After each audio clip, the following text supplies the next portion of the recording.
بسم اللہ الرحمن الرحیم۔ شروع کرتا ہوں اللہ تعالیٰ کے نام سے جو بڑا مہربان نہایت رحم کرنے والا ہے۔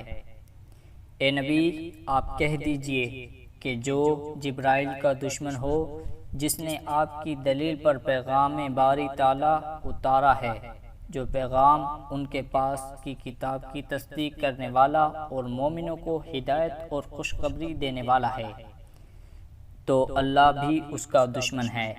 جو شخص اللہ کا اور اس کے فرشتوں اور اس کے رسولوں کا اور جبرائیل اور میکائیل کا دشمن ہو، ایسے کافروں کا دشمن خود اللہ ہے۔ اور یقیناً ہم نے آپ کی طرف روشن دلیلیں بھیجی ہیں جن کا انکار سوائے بدکاروں کے کوئی نہیں کرتا۔ یہ لوگ جب کبھی کوئی عہد کرتے ہیں تو ان کی ایک نہ ایک جماعت اسے توڑ دیتی ہے، بلکہ ان میں سے اکثر ایمان سے خالی ہیں۔ جب کبھی ان کے پاس اللہ کا کوئی رسول ان کی کتاب کی تصدیق کرنے والا آیا، ان اہل کتاب کے ایک فرقے نے اللہ کی کتاب کو اس طرح پیٹھ پیچھے ڈال دیا گویا وہ جانتے ہی نہ تھے، اور اس چیز کے پیچھے لگ گئے جسے شیاطین حضرت سلیمان علیہ السلام کی حکومت میں پڑھتے تھے۔ سلیمان نے تو کفر نہ کیا تھا، بلکہ کفر شیاطینوں کا تھا۔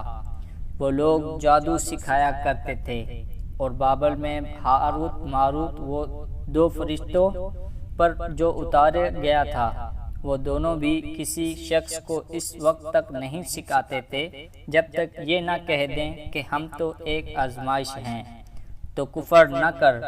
پھر لوگ ان سے وہ سیکھتے جس سے خاوند و بیوی میں جدائی ڈال دیں، اور دراصل وہ بغیر اللہ تعالیٰ کی مرضی کے کسی کو کوئی نقصان نہیں پہنچا سکتے۔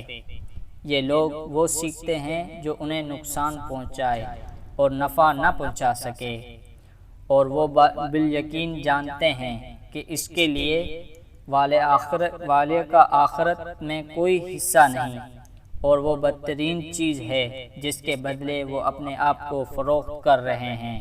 کاش کہ یہ جانتے ہوتے۔ اگر یہ لوگ صاحب ایمان متقی بن جاتے تو اللہ تعالیٰ کی طرف سے بہترین ثواب انہیں ملتا، اگر یہ جانتے ہوتے۔